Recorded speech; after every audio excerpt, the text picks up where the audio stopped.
Assalamualaikum kakak-kakak dan adik-adik yang manis. Kita lanjut baca buku 33 Binatang Paling Heboh karya Indah Hanako ya.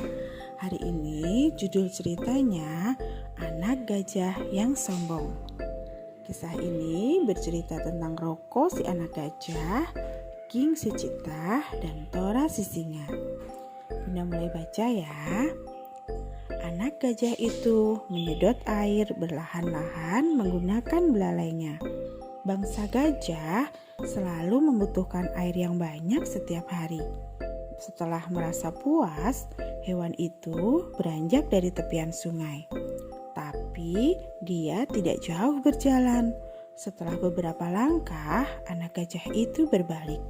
Roko, begitu namanya. Dia memperhatikan kondisi sungai yang dipenuhi beberapa ekor buaya. Buaya-buaya itu sedang berendam. Ada yang sedang menunggu mangsa, ada pula yang tidak. Kalian adalah hewan yang lemah, kata Roko tiba-tiba. Para buaya itu kaget mendengar perkataannya. Mengapa kamu bilang begitu? Kami adalah hewan yang kuat. Sabetan ekor kami bisa membunuh musuh dalam sekejap, kata salah satu buaya jantan. Hewan itu tampak kesal mendengar perkataan Roko. Siapa bilang kalian kuat? Kalian tidak bisa bergerak secepat aku. Kalian hanya bersembunyi di dalam air sebelum menangkap mangsa. Sama sekali tidak hebat, celoteh Roko lagi. Dasar anak gajah yang sombong. Bukan karena tubuhmu lebih besar, lantas kamu bisa lebih hebat dari kami, gerutu buaya itu lagi. Roko malah pergi setelah membuat para buaya marah. Dia berjalan berlahan-lahan. Biasanya anak gajah selalu berada di tengah-tengah kelompoknya. Mereka berjalan di antara kaki-kaki gajah betina dewasa. Namun Roko adalah pengecualian. Dia tidak mau mengikuti tradisi itu. Roko, kamu tidak boleh bepergian sendiri. Kamu harus bersama ibu dan gajah lain, bujuk ibunya. Semua mengkhawatirkan Roko, tapi gajah muda itu tidak peduli. Dia merasa tidak bebas jika harus pergi berkelompok. Roko lebih suka melakukan segalanya sendirian. Roko merasa dia sudah cukup besar. Dia bisa mencari makanan dan minuman tanpa bantuan ibunya. Dia juga tidak perlu mendengar nasihat ibunya yang selalu melarangnya melakukan banyak hal. Padahal ibunya melakukan itu karena sangat menyayangi Roko. Sayang, Roko tidak menyadarinya.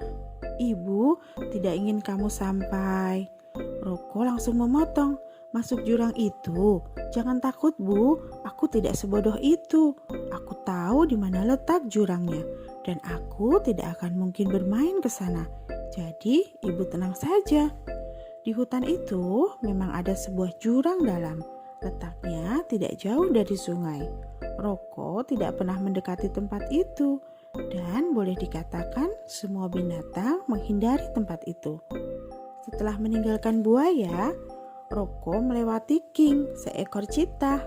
King sedang mengintai mangsanya. Apa yang kamu lakukan? Tanya Roko. King menatap Roko dengan kesal. Suara hewan itu telah membuat kijang incaran King berlari menyelamatkan diri. Aku sedang berburu dan kamu baru saja membuat mangsaku kabur, cetus King cemberut. Bukannya merasa menyesal, Roko malah tertawa. Bukankah kamu hewan yang paling kencang? Mengapa tidak mengejar kijang buruanmu? Atau kamu tidak sanggup berlari jauh? Ejeknya. King marah, tapi dia berhasil menahan diri. Sudahlah, aku tidak mau berdebat denganmu, katanya lirih sambil melangkah pergi. Roko merasa sangat puas karena berhasil membuat kesal citah itu. Tapi, apakah Roko berhenti mengganggu hewan lain? Tampaknya tidak. Tora, panggilnya pada seekor singa jantan yang sedang bermalas-malasan. Ada apa? Tora hanya membuka matanya sedikit. Banyak yang bilang kalau kamu adalah raja hutan ini.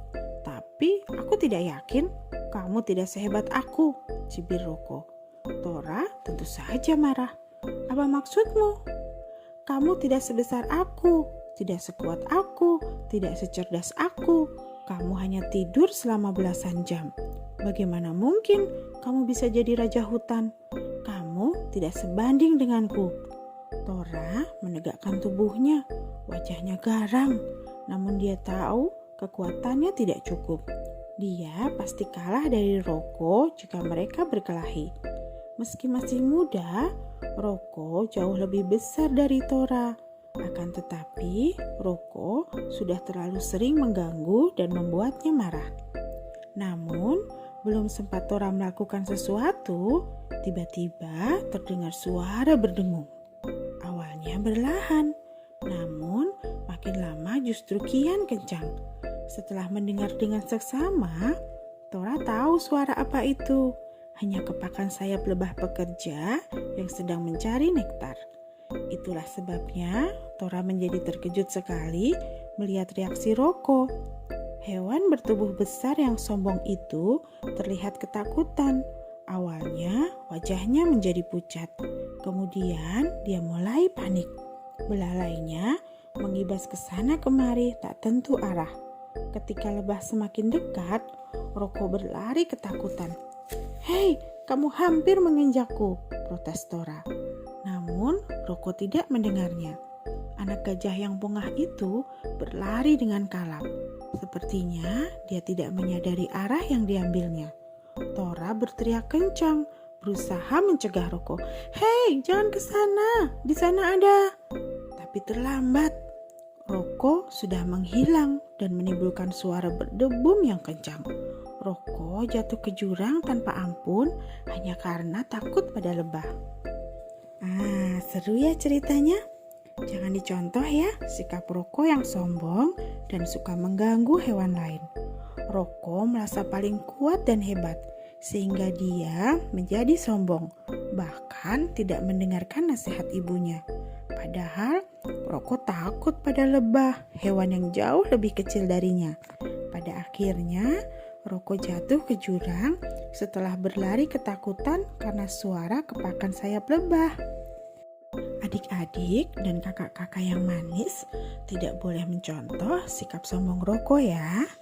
Fakta sains dari cerita ini, gajah bisa menghabiskan waktu selama 16 jam hanya untuk makan rumput. Belalai gajah beralih fungsi menjadi snorkel saat dia berada di dalam air. Dengan belalainya itu, gajah bernapas di dalam air. Gajah mempunyai ukuran otak terbesar di antara semua anggota kerajaan hewan. Gajah terkenal sebagai hewan yang memiliki ingatan yang sangat baik. Oke, sampai ketemu lagi di cerita selanjutnya. Wassalamualaikum.